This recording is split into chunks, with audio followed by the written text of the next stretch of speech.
Hi guys, welcome to another episode of Sane in PR. I hope you guys are doing well. Today we're going to get into how to put together a simple and basic media release or a press release. So I'm going to take you through those steps and let's get into it.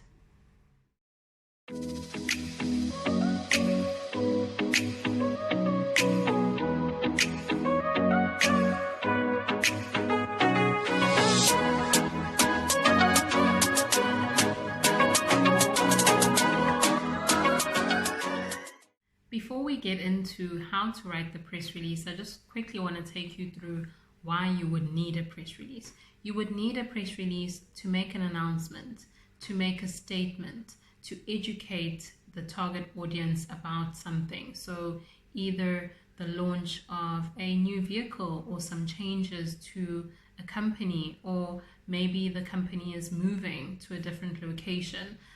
Or they've hired a new CEO. So we normally use press releases for that, and they normally open the door for us for radio interviews, TV interviews, or even just basic print interviews as well. So you need to make sure that your press release is not too long, because it is not a feature article or an opinion piece. You really need to stick to the facts. You know, I've been in the industry for quite a number of years. But a few days ago, while chatting to Asanda, I was actually very surprised and pleased to know that the same formula that I used a very long time ago when I was in varsity is still the same formula that is being taught now. And that formula is the NIBS formula. So it's NIBSS. N stands for new information, I is for interesting facts, B is for background information, S for selling points, and the final S is superfluities, conclusion, or call to action. And so we're going to get into the acronym and how to put together your press release using the NIBS formula. If you are a PR student, I know that you have heard of the 5 W's and the H. Who, what, why, when, where, and of course, how. So this makes up the new information. It usually is your first paragraph of your press release or your media release, where you make sure that you include all the facts. You keep it short, you keep it punchy, you keep it interesting, and you make sure that you cover everything that you need to cover. And then we get into interesting information. For me, I like to use this section or the next paragraph as a way of introducing a spokesperson of the company, the CEO of a company, by including a quotation. So obviously when you're writing your press release, you'll write it in consultation with your client, with your boss, with your manager, or whoever has commissioned you to write a press release. And with interesting facts, this is where I use it to include a quote from the company. If you don't have a quote, you can just go on and include some interesting facts about what it is that you're talking about, whether it be an event or a product launch or a new person that has been hired. Into background information. So if you were talking about a new CEO or a new vehicle that's been launched, you would talk about where this person has studied, what qualifications do they hold, where did they work before, what have the highlights of the career been, and if you were talking about a vehicle, you would talk about where it was manufactured.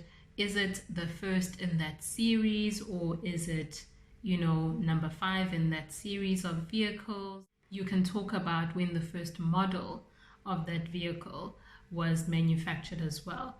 And then you get into your selling points. So this is where you really convince the reader or the journalist that this is something they need to know, or this is something that is really interesting, this is something that needs to be published. So if you are talking about a new CEO, here you can mention, what does the CEO hope to achieve?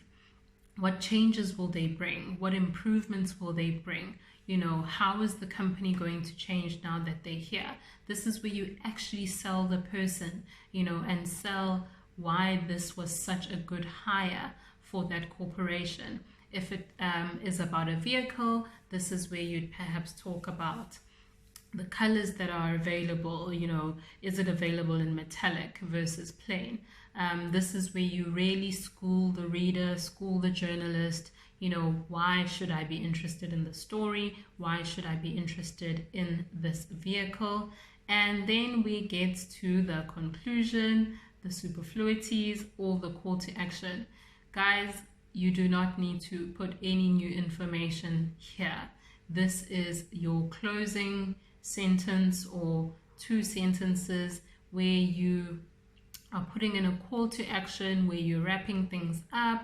So if you've been talking about a new vehicle or something like that, then you would say that the vehicle is available, you know, in dealerships around the country, and for more information, visit this website or go into the social media. You are just literally wrapping things up. And that is how you write your press release, and that is how you put it together. So in summary, as I said earlier on, NIBS is still the easiest way to write a press release. NIBSS, new information, interesting facts, background information, selling points, superfluities. I still use it.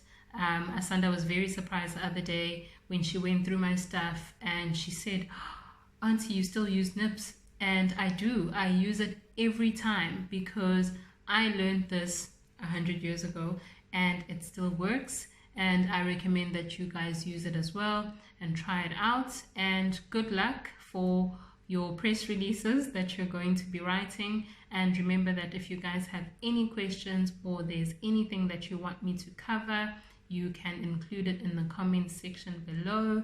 Don't forget to subscribe so that we can continue to put together some interesting information for you as a PR student. Thank you so much for watching, and I will see you in the next episode.